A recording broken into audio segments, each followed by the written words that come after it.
Here we go, guys. So here's looking at religious typologies, particularly reasons for growth and the life cycles of a sect. So a continuation of a previous video.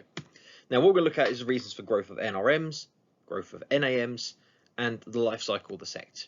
Now for growth of NRMs, there's a lot of reasons why they grow. Most of them due to the membership and the attitudes of the individuals here. So first of all, we have relative deprivation. People feel like they lack or are deprived financially, emotionally, socially, whatever is lacking. NRMs will offer that to them. We see linked with that status frustration. People don't feel they have any status, power, respect, and joining an NRM gives them a level of status and a level of power within the organisation. It can be a response to marginalisation. Troeltsch and Weber also talked about how most NRMs appeal to oppressed and marginalised groups. Weber talked about how it provided a theodicy of this privilege. It provided a justification for people's lives being pretty rubbish. It provides an emphasis on individualism. So a lot of NRMs focus on self-development, particularly moving towards sort of the idea of world-affirming NRMs. So the idea that you should focus on yourself rather than traditional religions, which they focus on each other. A change in lifestyle could be another source of this. So again, leading towards the world affirming. People might not feel that traditional religions provide their life with enough meaning, so they look for alternative spiritual values to give their life some value and some meaning.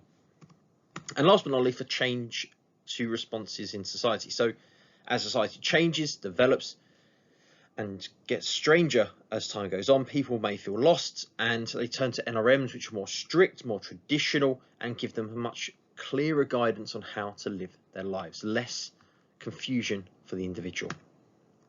Now NAMS has a similar set of ideas, but actually a lot of the reasons for growth of NAMS is to do with self-development in a different way to NRMs. So people might join NAMs of the variations because it offers them a chance to feel more successful. The self-religions get you to improve yourself.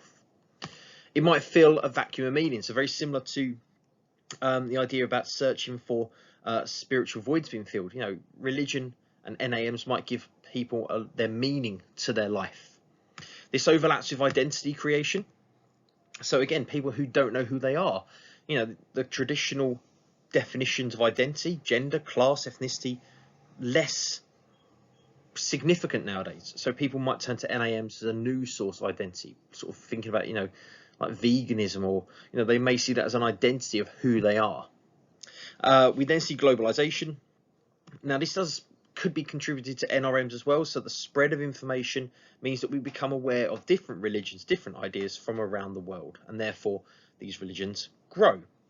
At the same time, combined with this, we have secularization. There's been a decline in religious values, religious beliefs, and because traditional religions are going into decline, people are looking for alternatives to fulfill their spiritual and sort of supernatural beliefs. And then last but not least, we have social change. Again, very similar to social change for NRMs. Significant, rapid social change. People want to find a bit of security in their life, and so NAMs might provide some of that security, some of that meaning, some of that justification. So there is a lot of similarity between reasons for NRMs growing and NAMs growing. Now, when it comes to life cycles of a sect, we've got four key arguments. So Stark and Bainbridge talk about the sectarian cycle. They talk about how religion has changed over time, and particularly the idea that you will have a sect break away from a traditional church because of internal conflict they call internal fervor.